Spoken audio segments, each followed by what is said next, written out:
सबसे पहले तो नमस्कार सभी दोस्तों को। नमस्कार सर। नमस्कार। तो हम इतिहास में पढ़ रहे थे वैदिक सभ्यता।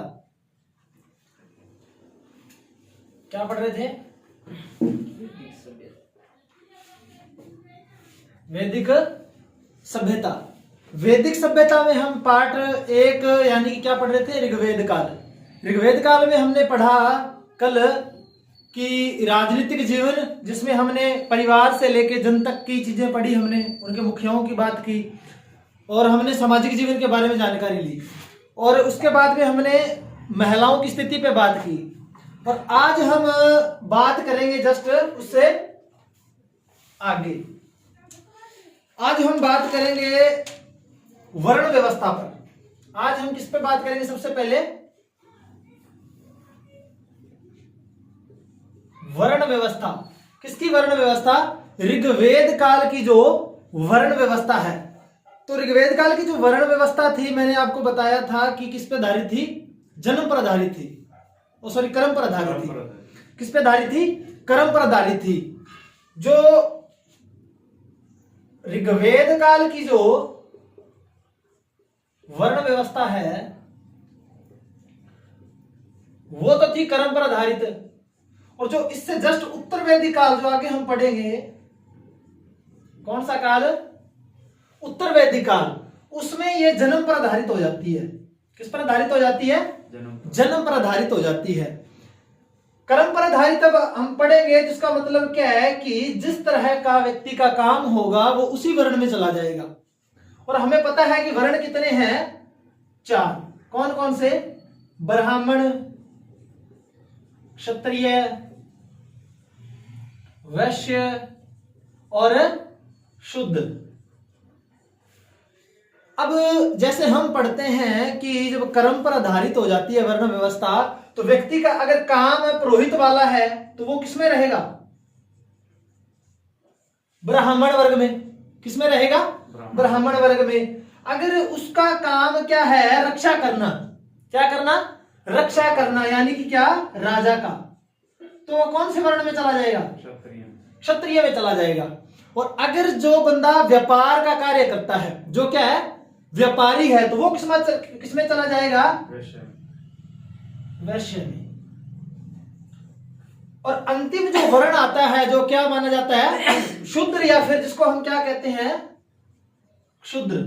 ठीक है, ये वो वर्ण है जो ऊपर वाले जो 3 वर्ण हैं उनकी क्या करता है? ये सेवा करता है। तो ये क्या माना जाता है? सेवा वर्ग या फिर निम्न वर्ग माना जाता है। ठीक है, अगर जो सेवा करेगा वो किसमें आ जाएगा? शूद्रों में आ जाएगा। तो ये 4 वर्ण हैं और ये हम पढ़ रहे हैं ऋग्वेद काल में। और किस पर आधारित है? कर्म पर आधारित है। और किस तरह से है उसकी हम अब चर्चा करते हैं। ठीक है, सबसे पहले बात की जाए उल्लेख की ऋग्वेद काल में कि वर्ण व्यवस्था का उल्लेख कहां से मिलता है। तो जो वर्ण व्यवस्था है उसका ऋग्वेद में उल्लेख 10वें मंडल में मिलता है। कितने मंडल में मिलता है? 10वें मंडल। कुल कितने मंडल है? 10 मंडल है। कुल 10 मंडल है। और 10वें मंडल में हमें किसकी बात मिलती है? वर्ण व्यवस्था की। वर्ण व्यवस्था की हमें चर्चा मिलती है। और इसके 10वें मंडल के पुरुष सूक्त में, किसमें? पुरुष सूक्त में हमें वर्ण व्यवस्था की चर्चा मिलती है, यानी उल्लेख मिलता है हमें। ठीक है, अगर वर्ण व्यवस्था की बात की जाए तो अभी भी मैं बता के गया कि कर्म पर आधारित है। किस पर आधारित है? कर्म पर आधारित है। दोनों में आप कंपैरिजन करके चल सकते हो कि उत्तर वैदिक काल में जन्म पर आधारित होगी। वहां पे कुछ क्या होता है, जब उत्तर वैदिक काल आएगा ना, तो वहां पे हमें एक चीज और पता चलेगी। वो क्या? कि वहां पर क्या है कि नई अवधारणाएं पैदा हो जाएंगी। स्वर्ग और नरक की अवधारणा। वहां पे क्या होता है? कर्म कांड, अनुष्ठान, पूजा पाठ वगैरह की जो चीजें हैं उत्तर वैदिक काल में चलेगी सारी की सारी। क्योंकि 3 जो अपने बाद के वेद जो है, कौन कौन से? यजुर्वेद, सामवेद और अथर्ववेद, वो बाद में रचे गए। अपना जो ऋग्वेद काल आता है उसमें सिर्फ एक वेद रचा गया। कौन सा? ऋग्वेद। ठीक है, तो इसलिए इसमें क्या आ जाती है? सारी की सारी जो अपने जो कर्म पर आधारित वर्ण व्यवस्था की जितनी भी चीजें वो इसमें आ जाती हैं। इसके बाद में जो भी कर्म कांड आएंगे वो किसमें आ जाएंगे? उत्तर वैदिक काल में आ जाएंगे। ठीक है, अगर इसका मैं उदाहरण बताऊं, कर्म पर आधारित, कर्म पर आधारित का उदाहरण है कि एक राजा था, नाम मिलता है शांतनु। ये क्या था? अब राजा है तो क्या होगा? क्षत्रिय होगा। क्या होगा? क्षत्रिय होगा। और इसका जो पिता था, जिसका नाम मिलता है क्या? देवापी। इसका जो पिता था जिसका नाम क्या मिलता है? देवापी। ये एक पुरोहित था। क्या था ये? पुरोहित था। अब देखो वो पेशे से राजा था, तो वो कौन से वर्ग में चला गया? क्षत्रिय में। अब ये जो व्यक्ति है कौन? इसका पिता जो है देवापी, वो क्या है? पेशे से क्या था? कार्य क्या करता था? पुरोहित का। तो ये किसमें चला गया? ब्राह्मण वर्ग में चला गया। तो इससे हमें क्या पता चलता है? ऋग्वेद काल में क्या थी? जो वर्ण व्यवस्था थी वो किस पे आधारित थी? कर्म पर आधारित थी। ठीक है, मंडल में भी एक वाक्य मिलता है सर, जिसमें वो कहा गया कि मेरे पिताजी पंडित हैं, बिल्कुल, और मेरी माताजी चक्की चलाने वाली हैं, हाँ, और वो खुद एक कवि है। हाँ, वहां से पता चलता है, क्योंकि अलग अलग चीजों में अलग अलग वाक्य मिलते हैं ना अपने को। उसी तरीके से भी ऋग्वेद काल में अपने पता से घटा दूं क्या?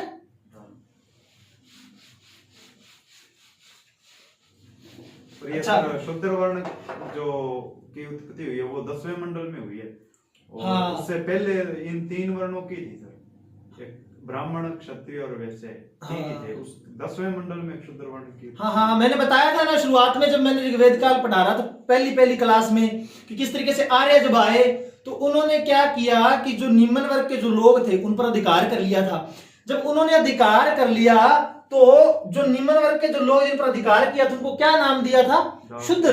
जिनको दास बनाया था, दास या दस्यु बनाया था, उनको क्या? शूद्र नाम दिया था। और उसका उल्लेख कहां पे मिलता है अपने को? 10वें मंडल के पुरुष सूक्त में। और अभी भी मैं बता के गया हूं कि वर्ण व्यवस्था को उल्लेख कहां पे मिलता है? वेद काल में अपने को 10वें मंडल में मिलता है। ठीक है, अच्छा, अब जैसे मैं बता रहा हूं कि 4 वर्ण है अपने। कितने वर्ण है? 4 वर्ण है। माना जाता है कि ये जो 4 वर्ण हैं, इनकी जो उत्पत्ति जो हुई है वो कहां से हुई है? ब्रह्मा के शरीर से, कह दो चाहे ब्रह्मा से। ठीक है, तो कहां से हुई है? ब्रह्मा से उत्पत्ति हुई है। अब देखो, मान लीजिए कि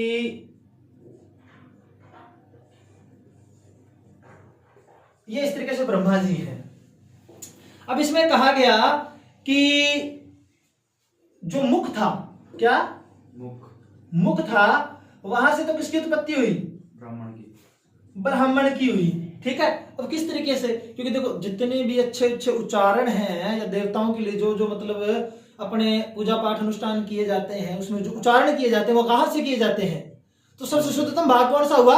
अपना मुंह हुआ। तो इसीलिए ब्राह्मणों की उत्पत्ति कहां से मानी गई? मुख से मानी गई। अच्छा, इसके बाद में किसकी बारी आती है? भुजाओं की। अब देखो, एक राजा है, उसका काम क्या है? रक्षा करना। अब रक्षा करना क्या होता है? अब देखो, आप मुझे कुछ जैसे मान लीजिए डस्टर मारोगे, तो मैं सबसे पहले क्या करूंगा? इस तरीके से करूंगा ना।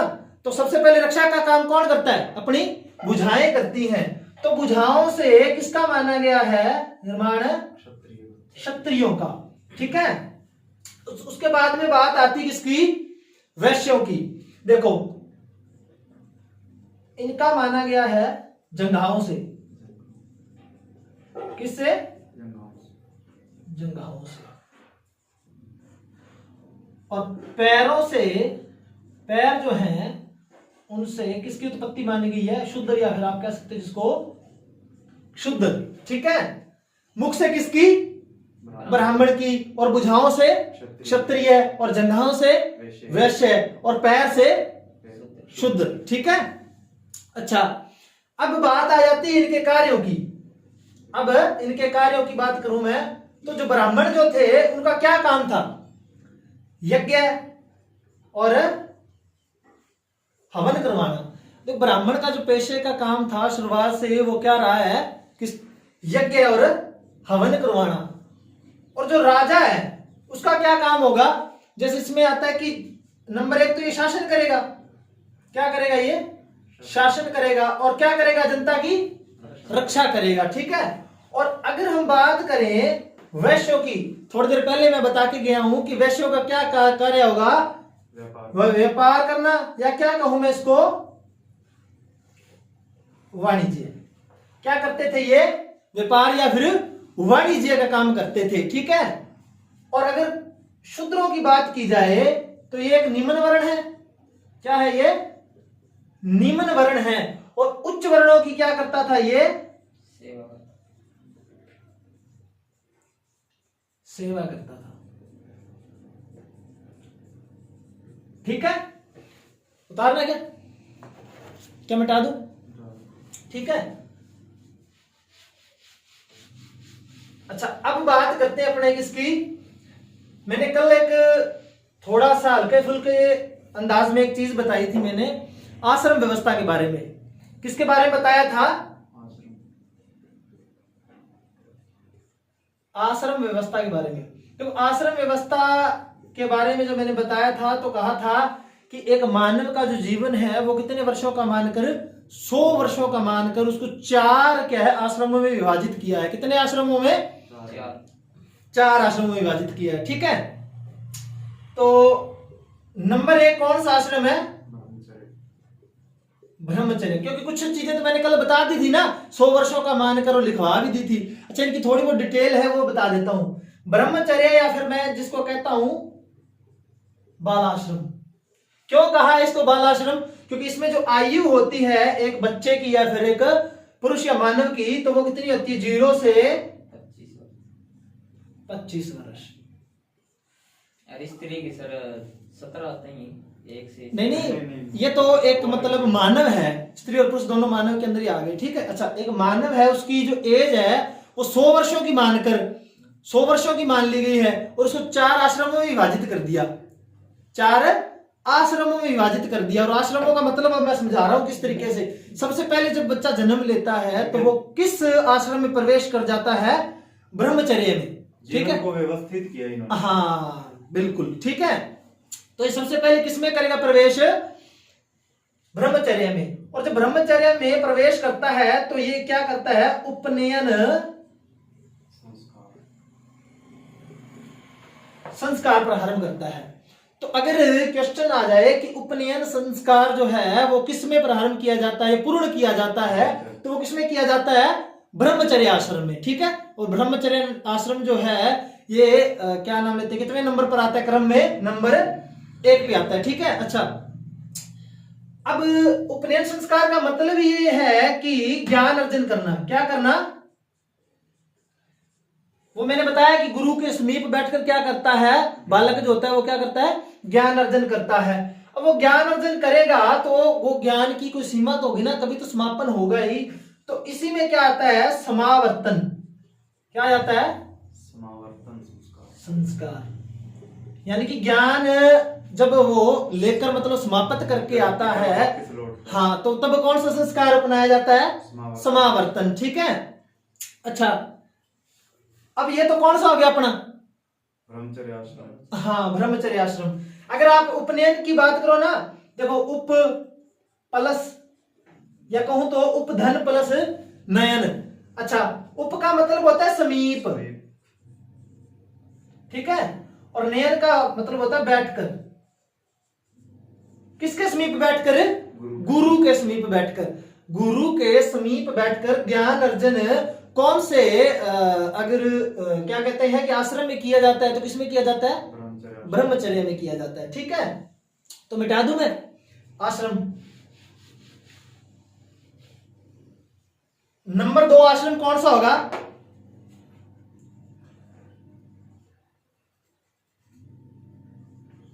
गृहस्थ आश्रम। नंबर 2 आश्रम कौन सा है, गृहस्थ आश्रम। ये हम भी जानते हैं कि जब शिक्षा पूर्ण करने के बाद में जब मानव घर पे लौटता है तो वो कौन से घर में प्रवेश कर जाता है, मोह माया में प्रवेश कर जाता है ना। तो वो प्रवेश करेगा तो उसका क्या हो जाएगा, अब विवाह हो जाएगा। विवाह होगा तो क्या होगा, घर गृहस्थी बन जाएगी। अगर प्रश्न आ जाए कि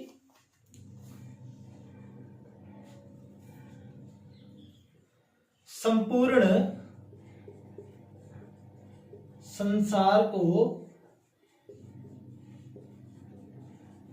चलायमान रखने वाला, क्या करने वाला? संपूर्ण संसार को चलायमान रखने वाला आश्रम कौन सा है? किस तरीके से? अब देखो, विवाह करता है, अब विवाह करेगा मानव तो संतान होगी, संतान होगी तो क्या होगा? संसार आगे बढ़ेगा ही, और संसार आगे बढ़ता है तो कौन से आश्रम में बढ़ता है? गृहस्थ आश्रम में। इसीलिए क्या है, इसको संसार की रीढ़ की हड्डी माना जाता है। क्या माना जाता है? रीढ़ की हड्डी, संसार की रीढ़ की हड्डी। रीढ़ की हड्डी किसको माना जाता है? गृहस्थ आश्रम। गृहस्थ आश्रम को संसार की रीढ़ की हड्डी कहा जाता है। और अगर इसकी एज की बात की जाए तो ये 26 से 50 वर्ष, कितना? 26 से 50 वर्ष के बीच में कौन सा आश्रम आता है मानव जीवन के अंदर? गृहस्थ आश्रम आता है। ठीक है, अच्छा मिटा दूं?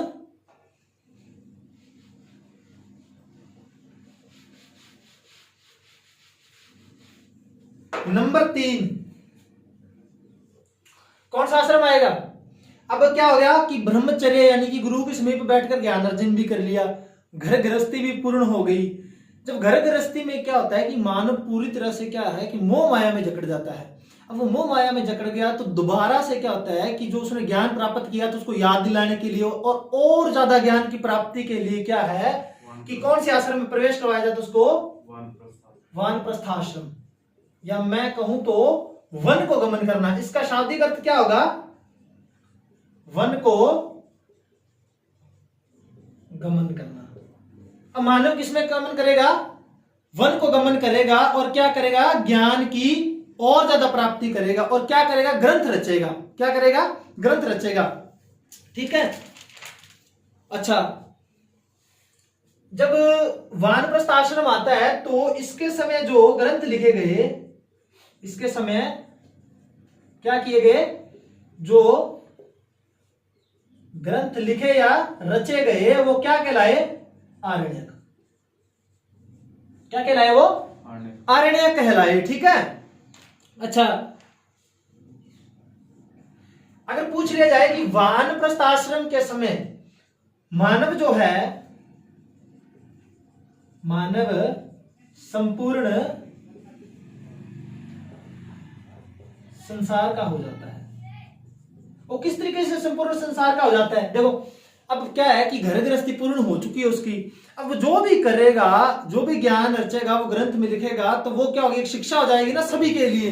तो संसार के लिए क्या करेगा? वो एक मतलब कि अपने अनुभव, हाँ, बताएगा, वो अपने अनुभव को बांटेगा वाकई। ठीक है, तो संपूर्ण संसार के लिए हो जाएगा वो मानव। अच्छा, सबसे ज्यादा अगर पूछ लिया जाए कि मोह माया में किस आश्रम में जकड़ा रहता है मानव, तो वो कौन सा आश्रम है? गृहस्थ आश्रम है सबसे ज्यादा। क्योंकि देखो, अब मान लो उसके पुत्र है या वो पुत्री संतान है तो उसके मतलब क्या है कि वो चिंता में तो होता ही है ना मानव। चिंता में रहेगा तो क्या मोह माया में जकड़ा रहेगा ना। तो सबसे ज्यादा मोह माया में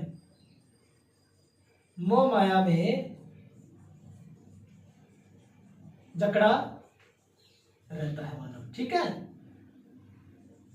क्या करता है वो? मोह माया में जकड़ा रहता है। ठीक है, अच्छा, तो ये अपना कौन सा हो गया? वानप्रस्थ आश्रम नंबर 3। मिटा दूं इसको?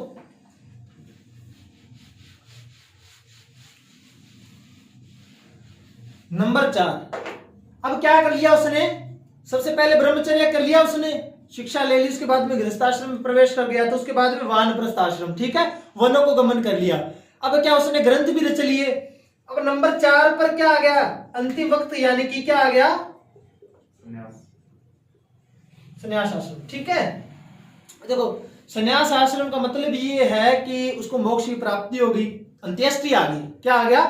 अंत्येष्टि आ गई। ठीक है, संन्यास आश्रम। पिछले का वानप्रस्थ आश्रम का वक्त लिख लिया था क्या?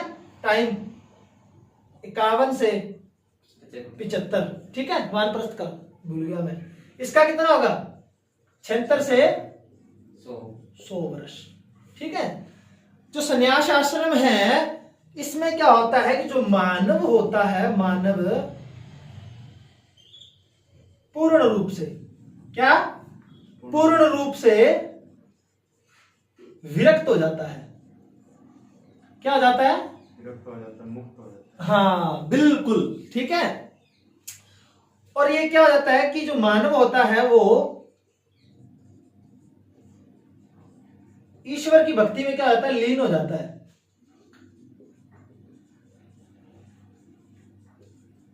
अब मानव ईश्वर की भक्ति में लीन हो जाएगा तो वो मोह माया से बिल्कुल दूर हो जाएगा। अब उसको संसार की कोई चिंता नहीं है उसको।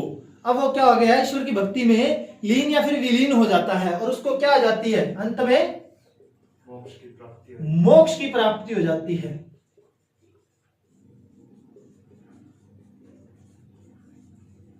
उसको क्या होगी, अब मोक्ष की प्राप्ति हो गई है। तो ये अपने कितने हो गए, 4 आश्रम हो गए जिनकी मैं बात कर गया। ठीक है, अब एक चीज है जो नोट लगा के लिखने वाली है आश्रम व्यवस्था के अंदर। मैंने अभी भी एक चीज बताई, क्या,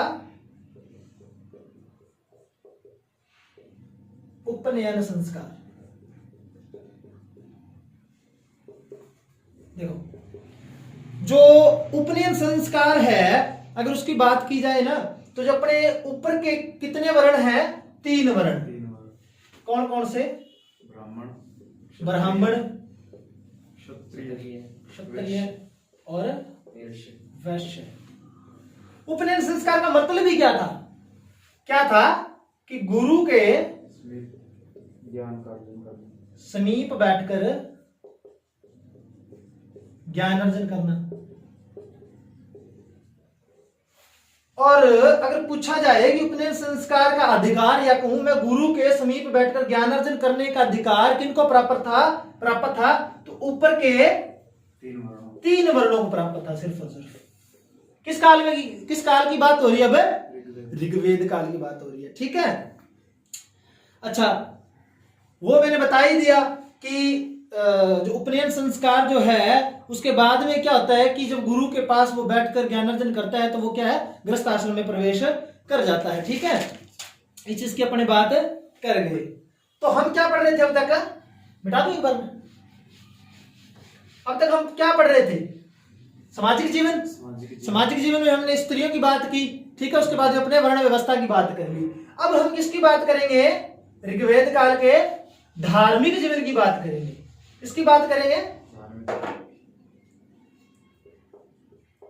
धार्मिक जीवन की। समझ आ रही है ना? कुछ उठ तो नहीं रहा? ठीक है, अब देखो, अब हम ऋग्वेद काल के धार्मिक जीवन की बात करेंगे तो सबसे पहले, क्योंकि आर्य लोग थे, तो आर्य लोग क्या करते थे कि अकेश्वरवादी थे वो लोग। क्या थे? क्या होता है अकेश्वरवादी? एक ईश्वर को मानने वाला, जो एक ईश्वर को मानता हो। आर्य लोग क्या करते थे कि एक ही ईश्वर में विश्वास करते थे। प्रकृति को पूजते थे। हाँ, देखो आर्य लोग क्या करते थे कि जो चीज उनको बिल्कुल सुस्पष्ट दिखाई देती थी ना, वो उसी पर विश्वास करते थे, उसी को ही मानते थे, उसी को देवता मानते थे। वो क्या करते थे कि मान लो, जैसे मैं बताऊं आपको, सरस्वती नदी हुई जैसे, ये क्या है?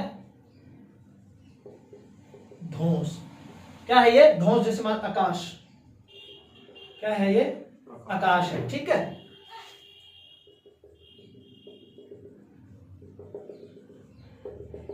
ये क्या अपना वायुमंडल है। ये क्या अपना वायुमंडल है। और यहां पे मान लीजिए पृथ्वी है। यहां पे क्या है? पृथ्वी है। और यहां से मान लीजिए ये क्या आ रही है? नदी। क्या आ रही है? ये नदी आ रही है। और यहां पे मान लीजिए सूर्य है। क्या है ये? सूर्य है। अब ये सारी चीजें किसकी ओर इशारा कर रही हैं? प्रकृति की ओर इशारा कर रही हैं। इसका मतलब क्या था कि आर्य लोग जो थे वो क्या करते थे कि प्रकृति को मानते थे, क्योंकि जो ये चीजें स्पष्ट तौर पे दिखाई देती ना हमें, ये सारी चीजें दिखाई दे रही हैं हमें, जो दिखाई देता है बिल्कुल सुस्पष्ट तरीके से आर्य लोग उसी को मानते थे। और इन सब का देवता किसको माना जाता था? वरुण को माना जाता था। वरुण क्या था? वायुमंडल और पृथ्वी और ध्वंस का क्या था? देवता था। ठीक है। अच्छा, इसके बाद अगर बात की जाए तो वरुण को, ये एक बार मिटा दूंगा थोड़ा सा, ठीक है।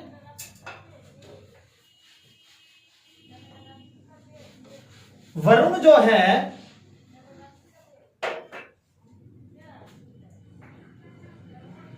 वरुण देवता को